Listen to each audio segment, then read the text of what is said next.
Bom, primeiramente, doutores e doutoras, é uma alegria incomensurável estar aqui com vocês neste belíssimo vídeo, meus amigos, minhas amigas. Hoje vamos fazer algo um pouco diferente.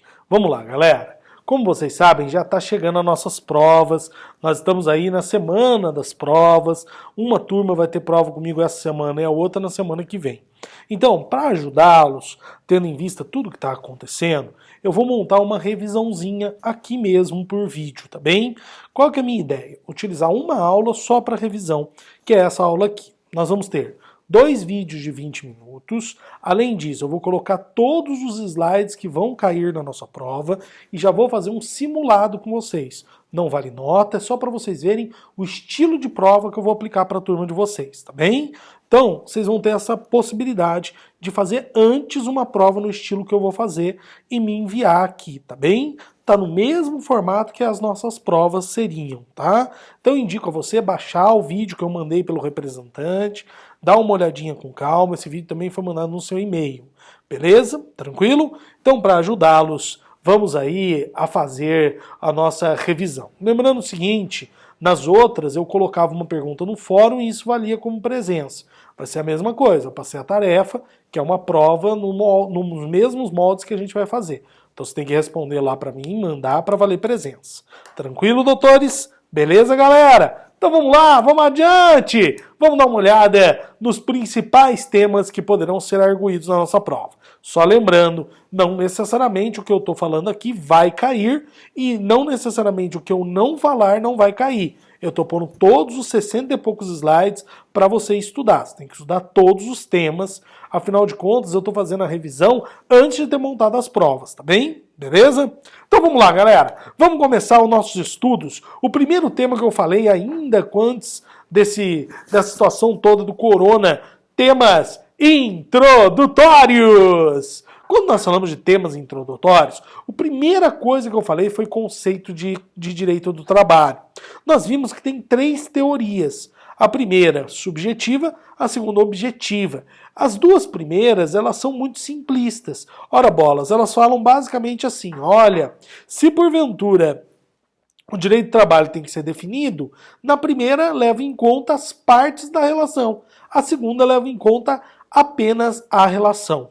Por obviedade, meus amigos, como nós também vimos, nenhuma nem outra está certa. O conceito misto é o mais certo, que leva em conta tanto as partes quanto o vínculo que as liga. Eu até coloquei aí uma frase do Maurício Godinho Delgado, onde ele fala basicamente assim: direito do trabalho é um complexo de princípios, regras e institutos jurídicos que regulam a relação do vínculo empregatício e outras relações normativamente especificadas, englobando também os institutos, regras, princípios concernentes à relação coletiva entre trabalhadores e tomadores de serviço, em especial através de suas associações. Beleza.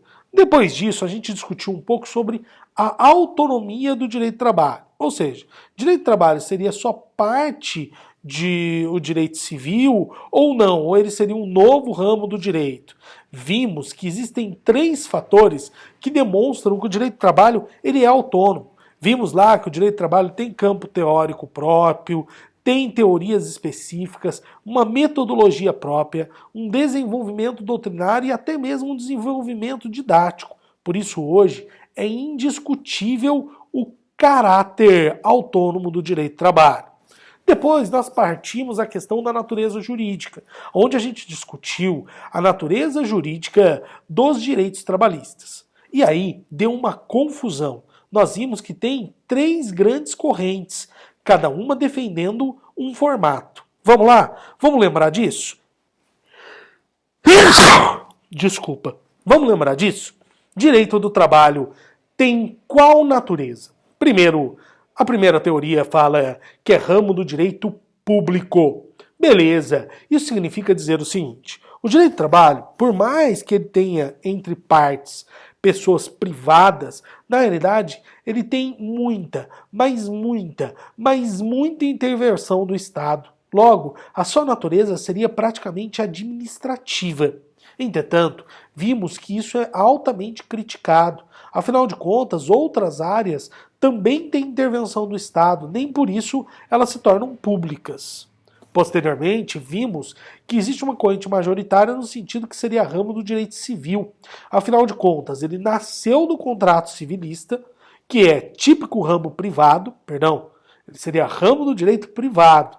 Afinal de contas, ele nasceu do contrato civilista de prestação de serviço. Além disso, são duas partes privadas, particulares. E por último, na maior parte dos assuntos trabalhistas, eu posso fazer acordo entre partes, só um ou outro tema que não. Entretanto, existe forte crítica a essa ideia. Afinal de contas, o Estado intervém diretamente na relação trabalhista. Ela protege uma das partes. Em decorrência disso, surge mais um ramo. Surge a teoria do ramo do direito social, no qual o direito do trabalho não consegue se encaixar nem no público, nem no privado. Logo, é ramo do direito social, que seria um novo direito, que fica acima dessa dicotomia entre público e privado. Nele, eu tenho partes privadas, no qual o Estado intervém para proteger uma das partes que é a mais fraca. Entretanto, de novo, essa teoria cai um pouco por terra, porque existe forte crítica no sentido de dizer que todo direito é social. Ora bolas, mesmo no direito civil, por vezes, no direito civil, é isso mesmo. Mesmo no direito civil, por vezes, eu tenho a proteção de uma das partes. Logo, isso não desconfigura o caráter privado do direito civil, beleza? Com isso, nós terminamos toda essa parte aí de introdução. E entramos depois num tema importante, que são princípios do direito do trabalho. Esse é um tema que eu acho muito importante você estudar para a nossa prova e para a sua vida. Vamos lá. A gente começa falando do princípio da proteção. O princípio da proteção ele vem para dizer para a gente o seguinte: a relação de trabalho ela é desequilibrada. Por isso mesmo, eu preciso tutelar o empregado frente ao empregador. Para quê? Para equilibrar essa relação. Quando a gente discutiu isso em sala, a gente falou do princípio da igualdade constitucional. Lembra igualdade formal versus igualdade material? Então, quando a gente discutiu isso, eu falei assim a vocês, o princípio da proteção decorre do princípio da igualdade constitucional, da igualdade material. Eu tenho que tratar de forma desigual os desiguais para equilibrar essa relação. Beleza. Vimos que esse princípio da proteção ele vai gerar subprincípios. Para o Godinho, por exemplo, o princípio da proteção é o único princípio do direito do trabalho. Todos os outros são subordinados a ele. Nós vimos, então, que o princípio da proteção se desdobra em princípio da norma mais favorável. Esse princípio basicamente fala para a gente assim: olha, quando a gente estiver diante de uma situação, onde há desequilíbrio de normas, ou seja, normas que estão entrando em confronto, interpretação de uma norma, interpretação de duas normas, eu tenho que sempre tutelar o trabalhador. E nós vimos que isso decorre de três frentes. Primeira, a informadora. Na elaboração da norma, eu sempre devo privilegiar a tutela do empregado. Depois, a hierarquizante. Quando duas normas entrarem em conflito, prevalece a mais vantajosa. E por último, nós vimos a de interpretação, que é onde está a pegadinha das provas. Se porventura eu tenho duas interpretações sobre a mesma situação, prevalece, a interpretação mais favorável. Lembre-se, por vezes, as provas colocam uma situação que parece confronto, parece de hierarquia, mas não é de mera interpretação. Posteriormente a isso, vimos os critérios de definição do que é mais benéfico. Lembre-se, nós temos três teorias para definir o que é mais benéfico. A primeira da acumulação, que basicamente fala assim, eu tenho que escolher tema por tema, cláusula por cláusula, artigo por artigo. Logo, na hora que duas normas falam sobre o mesmo tema, eu faço um catadão, eu faço um monstro jurídico, com artigo de um, inciso de outro, parágrafo de outro. Beleza. Depois vimos uma segunda teoria, do conglomamento, que fala assim, não, ou você escolhe a lei inteira A ou a B. Só que isso daqui vai gerar perda de vários direitos mais benéficos. E daí nós chegamos a uma conclusão. A teoria mais aceita, até pela própria legislação trabalhista, tendo em vista a Lei 7.604 de 83, no seu artigo 3º, é em relação à teoria do conglomeramento por instituto. Ou seja, quando há confronto de duas normas, eu escolho o que é mais vantajosa em cada tema, em cada uma delas. Exemplo, na primeira lei, férias e 13º é mais vantajoso, enquanto na segunda lei, adicional noturno é o mais vantajoso. Legal! Depois, ainda no sentido de princípios, vimos outros princípios, entre eles, princípio das condições mais benéficas. Aqui, basicamente, ele fala que as condições mais vantajosas para o trabalhador, previstas em contrato, não se perdem.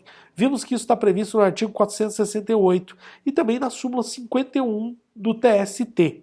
Beleza. Depois, vimos e discutimos a primazia da realidade, princípio fundamental, no qual a gente discutiu o seguinte: não importa o que está no documento, se o documento vai em sentido contrário à realidade, prevalece a realidade. Nós até usamos o exemplo da empregada, que ela era registrada como de faxina, mas fazia o trabalho de balconista.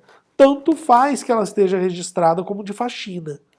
Posteriormente, meus amigos, vimos também o princípio do indúbio pro mísero, onde a gente discutiu que ele não é a mesma coisa daquele princípio do indúbio pro réu do direito penal. Lembre-se, o indúbio pro mísero é uma interpretação na hora de aplicar a sentença, a interpretação mais vantajosa. No processo de trabalho, prevalece o ônus da prova, tá bem? Beleza? Depois disso, entramos em sujeitos da relação de trabalho. Aqui foi o último tema que eu consegui ministrar em sala de aula. Depois daqui, todas as aulas foram em videoaula, sendo que para minha prova, se você quiser, você pode até assistir todos aqueles vídeos que eu gravei. Vão estar todos disponíveis. Mas vamos continuar com a nossa revisão. Doutores, eu falei assim para vocês. Sujeitos da relação de trabalho é, sem dúvida nenhuma, o tema mais importante para nós. É o tema fundamental para os nossos estudos. E quando eu falei isso, eu falei assim, toma muito cuidado. A gente tem que começar diferenciando empregado e trabalhador, que parecem sinônimos, mas não são. Vamos lembrar? Empregado é todo aquele que presta serviço e trabalhador também é todo aquele que presta serviço. A diferença é que trabalhador presta serviço, mas não tem os 5 requisitos da CLT, enquanto empregado é aquele que presta serviço e tem os 5 requisitos da CLT. Eu até brinquei e falei assim para vocês, trabalhador então é gênero e empregado é espécie.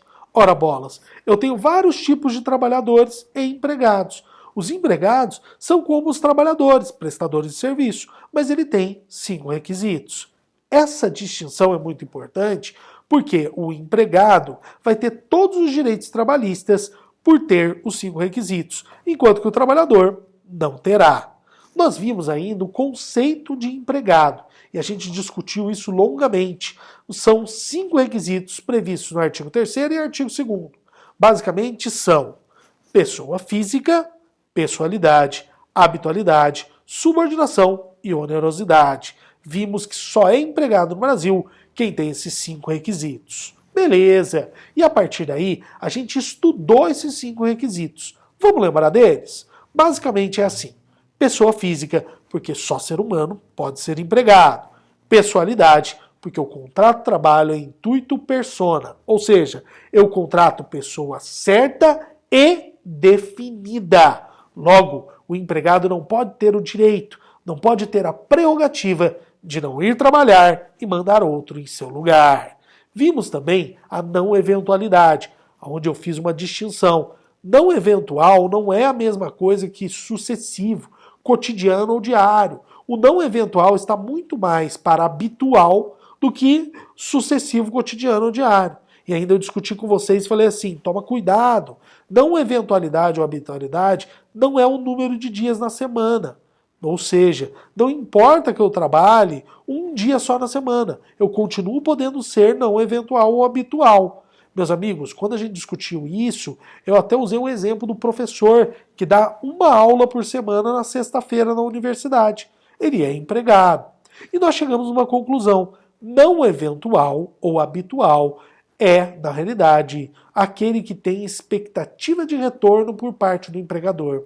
Ou seja, que o empregador tem a certeza íntima do retorno do empregado. Nós fizemos até aquele teatrinho do dono de posto que tem um pintor e uma frentista no sábado à tarde. Beleza? Depois, entramos nos últimos dois requisitos que são mais fáceis. Onerosidade. Nós vimos que onerosidade decorre do fato do contrato de trabalho sempre ser oneroso, sendo que não pode ser de forma gratuita, senão perde a caráter oneroso. Vimos exemplos de trabalho voluntário, comunitário, previstos na Lei 9.608 de 98 e a Lei 10.029 de 2000. Esses dois criam regras para o trabalho voluntário. Lembrando o seguinte, não se perde a onerosidade de uma determinada prestação de serviço em decorrência de pagamento errôneo de salário ou recusa de pagamento. Lembre-se, a mera promessa de pagamento já gera a onerosidade, ou até mesmo o pagamento de meios que não poderiam existir. Exemplo, eu não pago a pessoa com salário, eu pago 100% do salário dela com chocolate. Era contraprestativo? Era, já tem onerosidade. Beleza, e terminamos discutindo a subordinação. Nós vimos que a subordinação, ela é, na realidade, toda a obrigação que o empregado tem de respeitar os poderes empregatícios do seu empregador. Lembra que eu até discuti, fiz a metáfora da moeda? Eu falei assim, olha, a subordinação é um lado da moeda, poder empregatício é o outro. Ou seja, é o empregado ter que respeitar todos os poderes que o empregador pode exercer sobre ele. E ainda falei assim, não é necessário que o trabalho seja dentro da empresa, ou seja, que seja fisicamente próximo para ter subordinação. A subordinação pode ser à distância. Até nós vimos no artigo 6º, parágrafo único sobre isso. E ainda discutimos a situação do teletrabalho. Beleza. Depois disso, para terminar, vimos que algumas provas tentam fazer pegadinhas e colocam subordinação econômica, técnica, subordinação antropológica, mas que todas elas podem existir sob uma ótica jurídica em alguns casos e em outros não. E a única subordinação que se aplica a todos é a contratual ou jurídica. Beleza? Tranquilo? Tranquilinho, né? Depois disso, nós vimos o empregado hipersuficiente, essa nova figura trazida pela reforma trabalhista, nos artigos 444 e 611-A. Vimos que funciona basicamente da seguinte forma o empregado hipersuficiente. É aquele que a carga protetiva é um pouco diminuta, é um pouco mitigada. Esse sujeito ele vai ter maiores liberdades para fazer acordo individual, prevalecendo inclusive sobre os acordos coletivos. E isso poderá ser feito quando tiver dois requisitos. Ou seja, eu só sou empregado hipersuficiente quando eu tenho dois requisitos. Primeiro, diploma superior. Segundo, salário mensal igual ou superior a 2 vezes o limite máximo do benefício da Previdência. Logo, se eu tenho um diploma de ensino superior e um salário igual ou superior a 2 vezes o limite, eu poderei ser empregado hipersuficiente. E nesse caso, poderei fazer acordo individual sobre os temas do artigo 611-A, inclusive prevalecendo frente à lei e às convenções individuais, as convenções coletivas. Beleza, tranquilo, não é? Vimos também que existe um debate da constitucionalidade desse ato.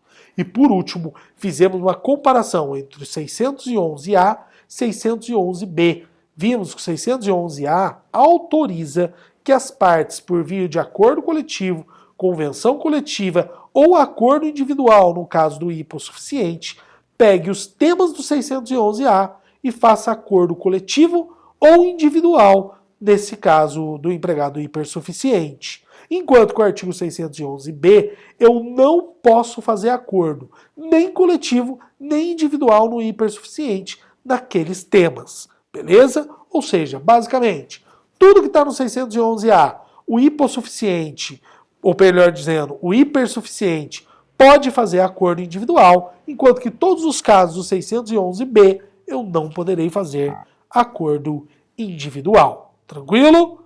Beleza? Tranquilo, acabamos então a primeira parte da revisão. Vou gravar a segunda parte. Lembrando, é só uma revisão, é bem rapidinho.